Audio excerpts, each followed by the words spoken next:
O projeto Criar e Crescer, Grupo Guerreiros da Paz, apresenta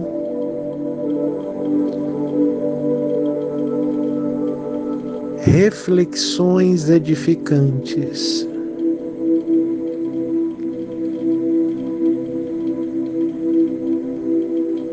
Primeira reflexão.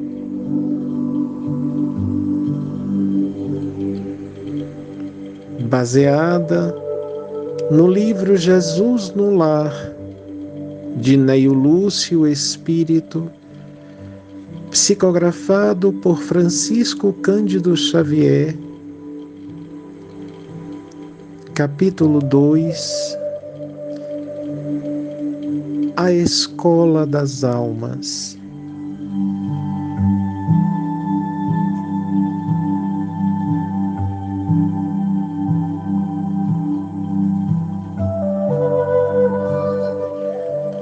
Congregados em torno do Cristo, os domésticos de Simão ouviram a voz suave e persuasiva do Mestre, comentando os sagrados textos.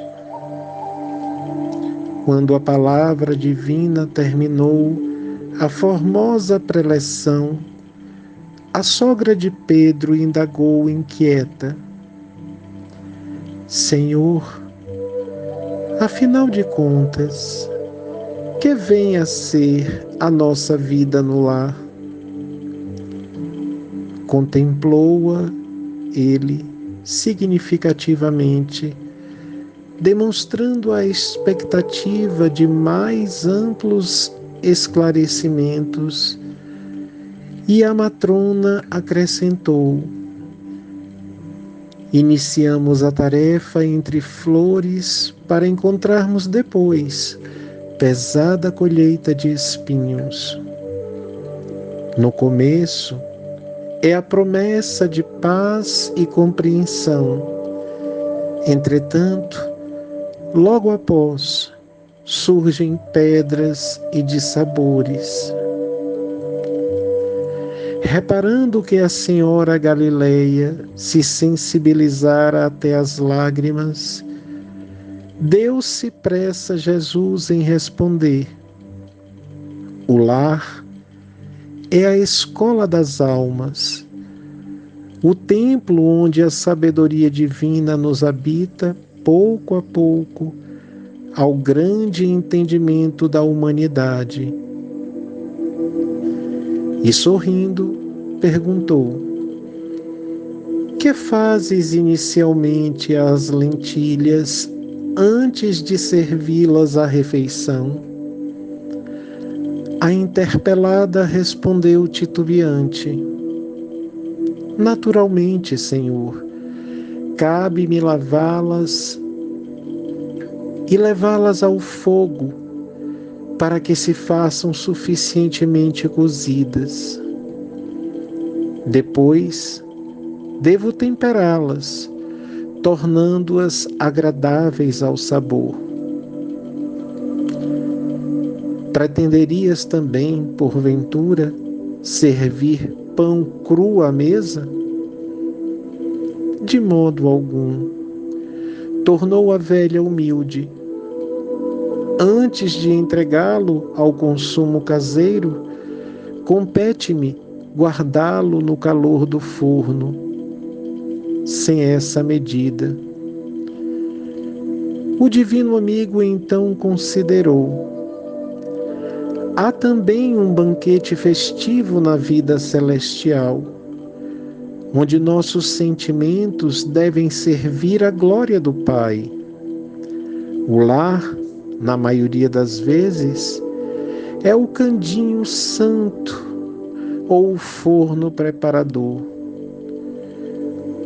O que nos parece aflição ou sofrimento dentro dele é recurso espiritual.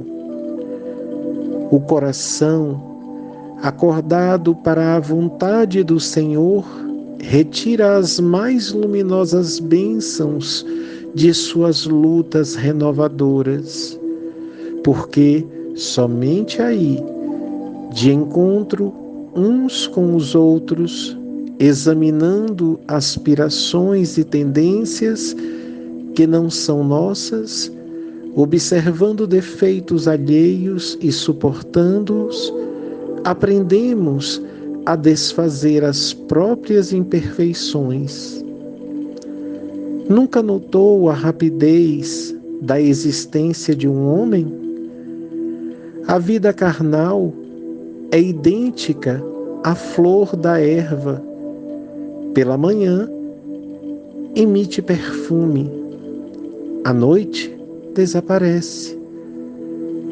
O lar é um curso ligeiro para a fraternidade que desfrutaremos na vida eterna.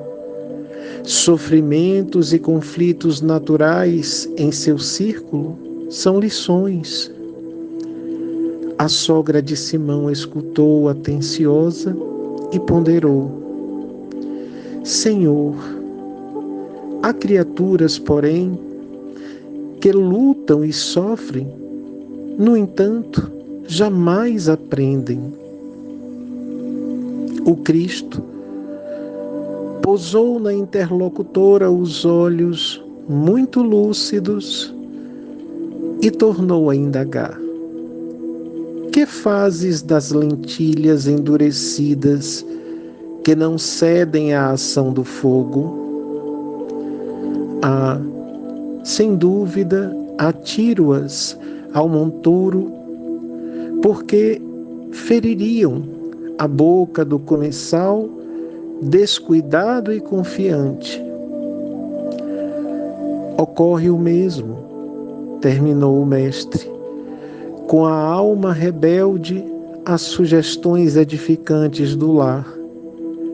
A luta comum mantém a fervura benéfica. Todavia, quando chega a morte, a grande selecionadora do alimento espiritual para os celeiros de nosso Pai. Olá, irmãos queridos, é com muita alegria que lhes trago essa nova proposta do projeto Criar e Crescer, Grupo Guerreiros da Paz, reflexões edificantes, mais um degrau no nosso crescimento e em nossa evolução. Hoje nós vamos refletir sobre a lição do livro Jesus no Lar de Neio Lúcio, psicografado por Chico Xavier, que trata sobre a escola de almas. Meus irmãos, nós aprendemos ao longo da nossa existência que o nosso lar, o lar em que vivemos, é a grande escola formadora de nós espíritos, porque ali nós conseguimos beber na fonte da sabedoria com humildade, resiliência, com a esperança de transformação.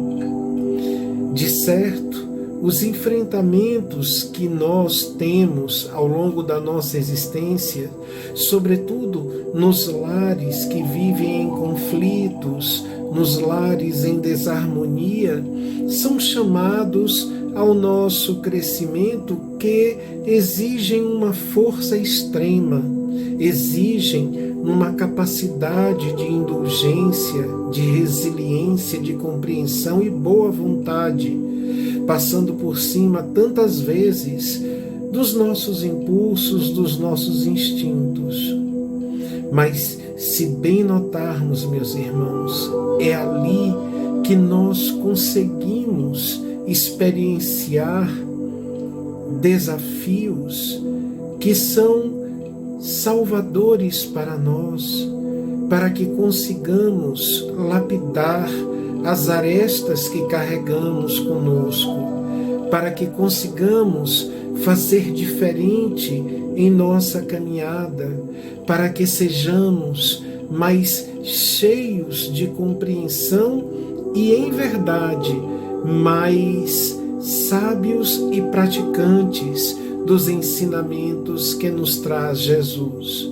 Por isso, meus irmãos, nós devemos buscar no lar a força para suportarmos tantas vezes demandas, para suportarmos espíritos que estão próximos a nós e nos trazem desafios que são gigantes e acreditamos não sermos capazes de suportar. Mas, se o fizermos com esperança, fé e boa vontade, nós lograremos êxito em nossa caminhada, principalmente nós que acreditamos na imortalidade da alma e na pluralidade das existências.